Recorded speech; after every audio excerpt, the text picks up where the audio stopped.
Thank you very much, and thank you, David. So,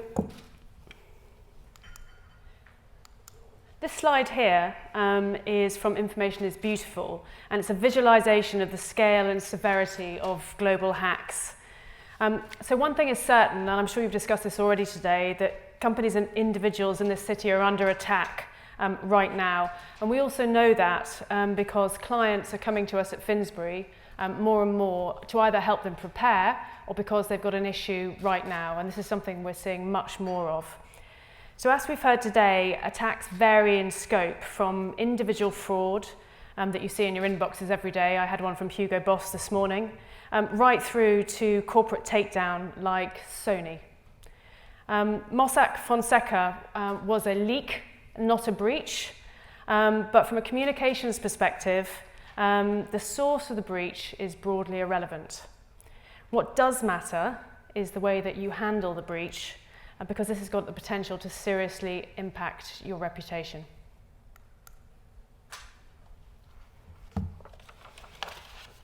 So cyber hits the front page and the bottom line. And as the Daily Telegraph will tell you, cybercrime is big news. The alleged state-sponsored attack in Sony Pictures didn't just completely total their system, it even involved the President of the United States. And as the CEO said in this fantastic quote from the Harvard Business Review, which you should read if you get a chance, they didn't just steal practically everything in the house, they burned the house down. So as we know, the financial damage can be very severe. Target suffered 19 million in compensation. LifeLock was fined 100 million. And Home Depot yesterday reported that their breach cost them 265 million. But the real damage is reputational, in my opinion, especially for companies in a position of trust. I mean, Ashley Madison, obviously, and Mossack Fonseca will no doubt attest to that. The thing about your reputation, of course, is it's largely uninsurable, and the only way you can get it back is through hard work.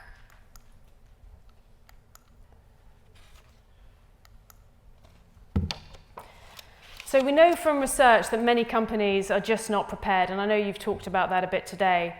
Companies have got to walk a tightrope between giving customers the digital service that they really want and between keeping customer data secure. I mean, look, really secure data is probably not much use commercially. And even though it's incredibly important for business and reputation, studies quoted here from Freshfields show you that only a third of companies have involved their communications advisors in planning, and it remains with IT and security mostly. Look, that's a mistake. A crisis isn't tidy. It doesn't stay in a neat box in the IT team, and you need to be ready, and you need to have the comms team engaged.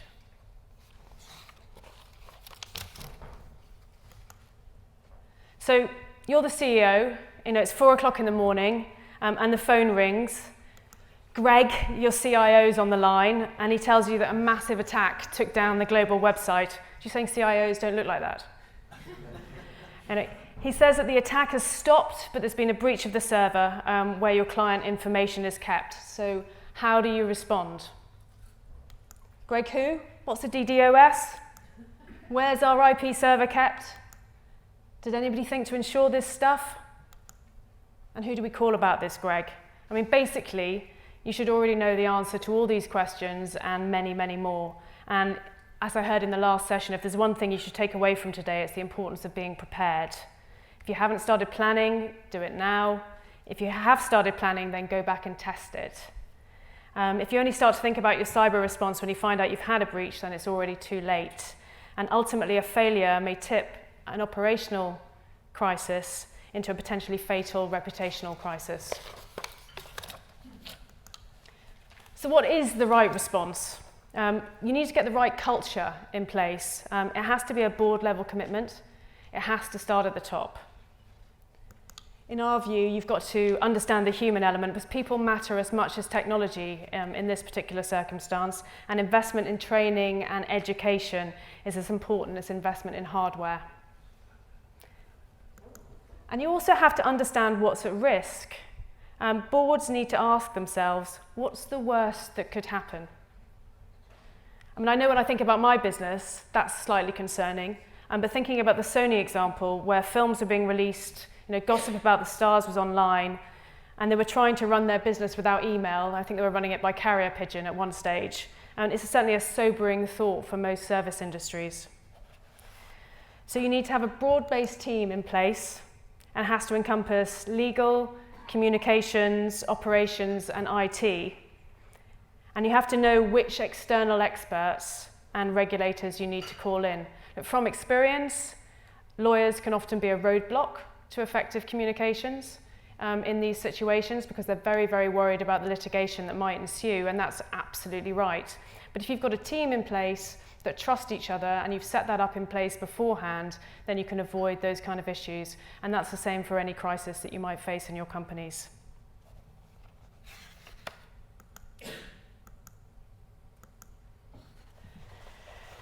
So how can you practically prepare to avoid a reputational crisis? And again, I'm sure you've spoken a lot about that today, but the most important thing for me is building a playbook. And that should include stakeholder mapping, who talks to who is informing your biggest customer, how will your staff cascade work, and what about your investors? Who's telling your major investor? You need to have a leak strategy in place, that goes without saying, but you also need to know who needs to be informed and what regulations are you required to follow when you're making your disclosures. We also recommend in preparing dark sites for our clients when they're preparing for cyber breach or indeed for any other crisis. And that's got information for your customers about things that they might need, like an alternative means of getting their finances or a hotline number. We also need internal communications cascades. You've got to map these out and make sure any gaps are covered. And absolutely importantly, as you would have seen from TalkTalk, and I'm sure you discussed it earlier on today, customer service crisis response is absolutely critical. We've had a number of situations where people have come to us where they've had huge data breaches which affect their customers, and their customer service team is just not in a position to be able to respond. And it's actually quite difficult to G that up from nothing. You need a response matrix across Twitter, Facebook, social media, and any social media that you actively are engaged in a conversation in. So that could even be Snapchat for your businesses. Anywhere you're expected to have a voice, you need to have a crisis response in place. You need to make sure that you've modelled each possible scenario as it might appear, and you've got some basic stock responses in place. You also need to draft particular regulatory news service announcements if you're a listed company, for example. And of course, you need the basic logistics in place. Where's the war room? What are the contact numbers? And media lists. As we discussed earlier, drafting a general Q&A is something that really helps focus the mind. You need to know the answer to all these questions, and many CEOs that have been in this situation have wanted to know, where the data's held, is it encrypted, what precautions have we taken to secure the data, are these in line with or do they exceed the industry standards? All these kind of things you need to know in order to be able to communicate properly. I mean, you can use technical language where necessary, but it's up to your comms team and your PR team to make sure that it's properly understood. So, and the other thing I haven't discussed actually is practice, but I think you discussed that earlier. Somebody asked, should you do a big company rehearsal? I think the answer is absolutely yes, and you need to have it done at board level. So what do you do when a crisis actually hits? The worst has happened, you know who Greg is, luckily, and you've got plenty of coffee on hand. But any crisis, there are a number of phases that you have to go through. And the first one for me in any crisis is acceptance. Often we're dealing with clients where they just don't accept that there's a big issue. And accepting the big issue, accepting there's a problem, I mean, it sounds easy, but so many companies get into denial and it jams the whole process up. The second is escalation, and I heard somebody talk about that a little while ago. You should prepare for the worst from a comms perspective, and that way, if it turns out better than you'd hoped, then all you've wasted is a bit of time and a bit of money. You haven't risked ruining your reputation. You've also got to communicate. In the social media world, information is moving the whole time. If you're not communicating, guaranteed somebody else is. So you have to try and own the news story. And you've got to listen, because there are so many news sources out there that if you're not listening, if you're not monitoring, if you don't have minute-by-minute social media monitoring in place, if you haven't already set up your keyword alerts for your monitoring, if you don't even have any monitoring facility for the deep web as well as the index web, then you're going to find this very, very difficult to deal with, because it's going to be very fast-moving. So the first hours are critical. We've talked about social media and how fast that moves, and you would have seen that with Target, with Fonseca. Everything's happening on the internet. You should only rely on and communicate confirmed facts. I've been in situations where companies instinctively feel that they know the answer to something, and they're very, very tempted to try and answer the question. But don't do that. Craft statements that can be built upon as more facts emerge. If you don't know the answers, be clear why you don't know the answers, when you will know the answers.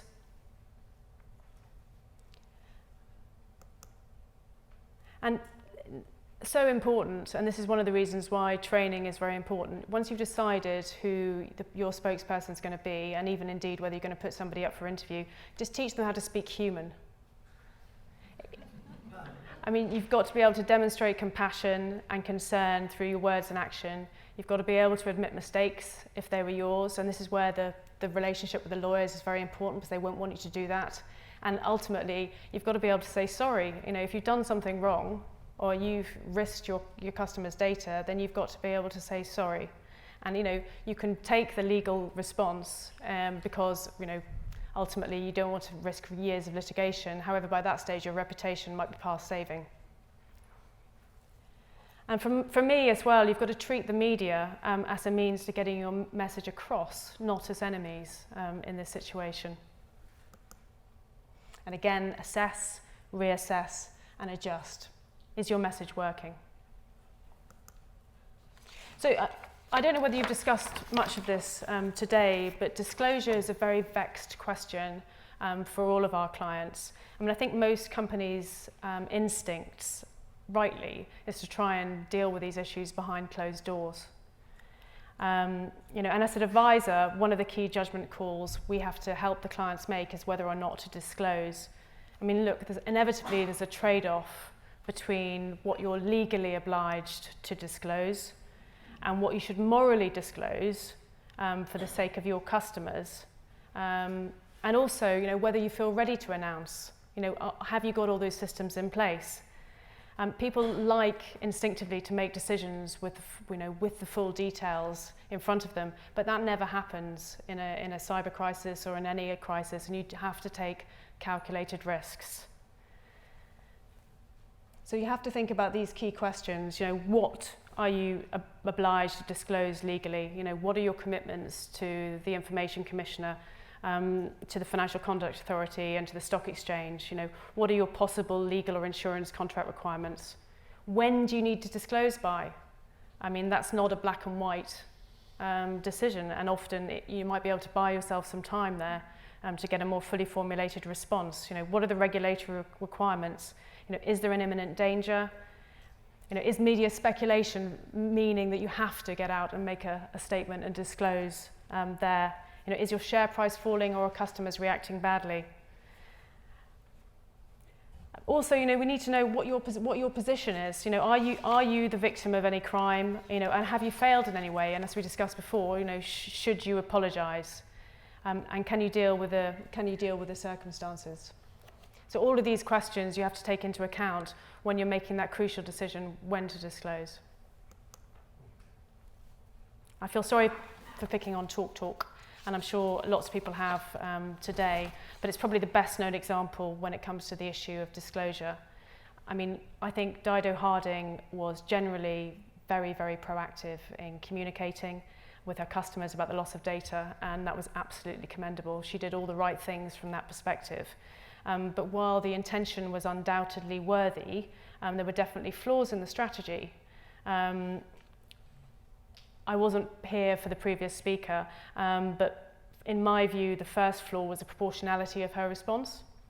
Without knowing the facts, Baroness Harding chose to outline a very negative scenario, massively overestimating the size of the data breach, which caused unnecessary concern for customers. And that had a knock-on effect to the second problem, which was by engaging so publicly and from the best intentions, she put enormous pressure on the company's communications and customer support staff. So the message that was coming out from the CEO was not being reflected in what was happening on the ground. And that's something that we find quite often when we're advising companies. We need to make sure that all facets of your stakeholder communication is ready to go at the same time, because you can't, as I said, communicate in a box.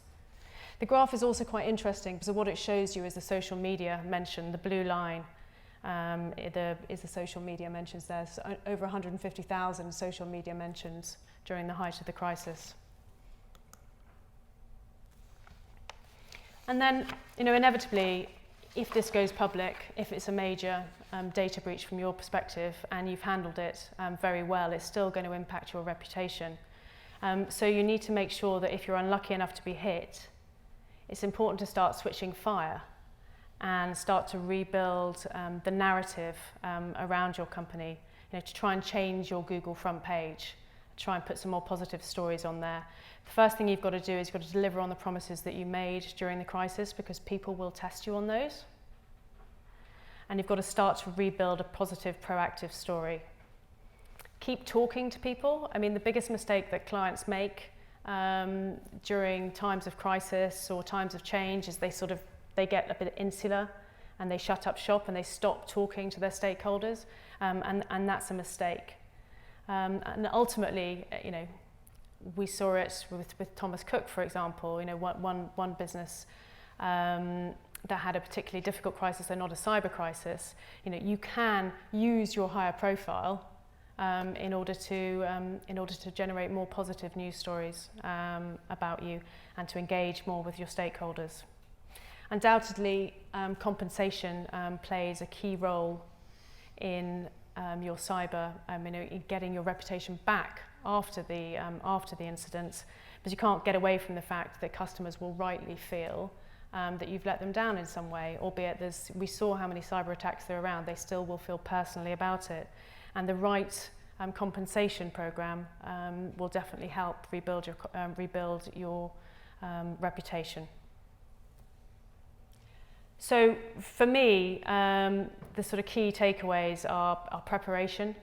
I think most people here have said that, but from a communications perspective, involve your comms teams early and make sure you've got a really broad-based pool of expertise in your teams. You've got to have board-level commitment here, and you've got to keep communicating. Don't just stop after the crisis, keep communicating through. Thank you very much.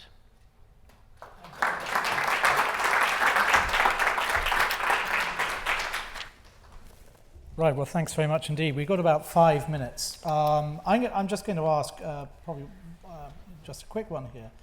How many of the clients, your clients, do contact you in advance of a cyber incident compared to after a cyber incident? We're talking about planning and preparation here. Sure. In the summary. As part of that is media management and so on. So how many actually think of? Listen, we've got lots of retained clients. We've got lots of retained clients that have this on their agenda all the time. So we're helping them sort of now preparing for crisis generally, and also cyber is an increasing part of that. So they will, albeit we get a lot of incoming calls, and those, as we talked about earlier, those incoming calls are increasing rapidly at the moment as companies see more in the news, but also as they find their own data under attack. I mean, we've dealt with lots of issues, as I'm sure everybody here has, that have never reached the media, and that's obviously the way it wants to be. But it's an increasing trend, definitely. Right. Thanks very much indeed. Open to the floor now, please. I think that was a really interesting sort of walkthrough about sort of preparation, also response, and also another view on the talk. In the front here, please. Richard Priest from OCAS. Thank you for your talk. In terms of strategic narrative, how much do you recommend to your clients at present, or have you even started doing this, of shaping pre-breach the narrative of changing the discussion about trust and the inevitability of a breach of some description occurring? And have you any examples of how you're starting to shape organisation's strategic narrative to pre-prepare the crisis? Sure. To be honest, as far as companies are concerned, when they're talking about cyber, they tend to be talking about it in reaction to a Q&A, so in an analyst presentation or in a media briefing, and they will obviously have thought about what their response is, and clearly we will advise them to be in a position to be able to tell journalists and its shareholders all the good things they're doing in order to prepare. So I'm not sure that I would necessarily advise putting a client out there, putting themselves out as a paragon of cybersecurity, because as you all know, I think that would be a mistake, because mistakes always happen. But I think it's a very good idea to prepare for that, and certainly one of the things we would suggest that clients prepare for while they're putting together their response pack is all the policies and procedures that they've got in place, and all the training that they've been through with their staff, just to show that they've done everything they can. Thank you. Can I ask a question next door to just a safe hand in the microphone around? Correct me if I'm wrong. Thank you very much for the talk. Correct me if I'm wrong. This is nothing new. If we go back to the 2012 Olympic Games, there were many businesses in London preparing their communications plans and their security plans for the what happens if. We look at the chief executive of BP with the oil spill over in America, the message that he slightly got wrong when he was asking everybody to stop hassling him. So this goes back a long way, this sort of crisis communications. Are you seeing now an increasing trend, because we've put the word cyber in front of it, that boardrooms are waking up to the need to be better informed, have plans in place and exercise them? Is it something you're seeing as an increasing trend, or is it just a continuing trend? It's a continuing trend, definitely. I mean, from a cyber perspective, chief executives instinctively feel they don't understand it. Whereas something more physical, like a plane crash or an oil spill, they've got much more of a tangible handle on it. But from a cyber breach, they don't necessarily understand it. They don't understand the regulations that go around it. So it's another arm to general crisis planning rather than a specific issue. You're right. Guys, point in the just to the right there. Thank you. Hello, David Harris of 8ARC. If I have to make a decision, do I take your advice or Freshfields? Well, that's really interesting, because we're working with Freshfields actually on a number of joint clients, and I would say you have to weigh up. You have to take both our advice. Essentially, Freshfields will tell you, or any lawyer will tell you exactly what your disclosure is. But in our opinion, you can get a view from the Information Commissioner or a view from regulators, which is more, which can allow you some flexibility in order to be able to communicate more effectively. I mean, we've all seen crisis where the legalistic response has been taken, and that's been a mistake. So I think it needs a team approach, and you need to make sure that you've practiced it and you know exactly how you would react in a certain situation.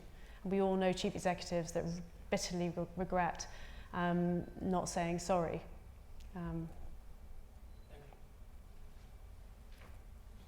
Yes, on the right there. Thank you. James Marsh from Haymarket.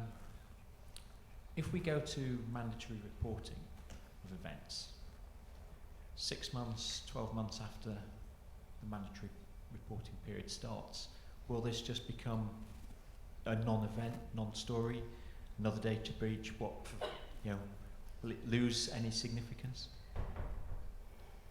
I think it depends on the type of data breach, really. I mean, a consumer data breach is always going to be something that hits the news. But I have to say that we have seen recently, whereas data breach was a much more interesting topic for the media, it's kind of less interesting, and we've seen, we've had issues with customers, clients, where journalists have come to them and said, look, we've got this information, perhaps because they're a specialist in the area, we've got this information, somebody's giving it to me to publish, or I've seen it on the dark web, and I'm going to publish, and we've worked with the journalist. The journalist has published, and there's been relatively little fallout on the back of it, because as you say, it's just so common these days. So the unusual, the very consumer-focused breaches are going to be the things that are most memorable.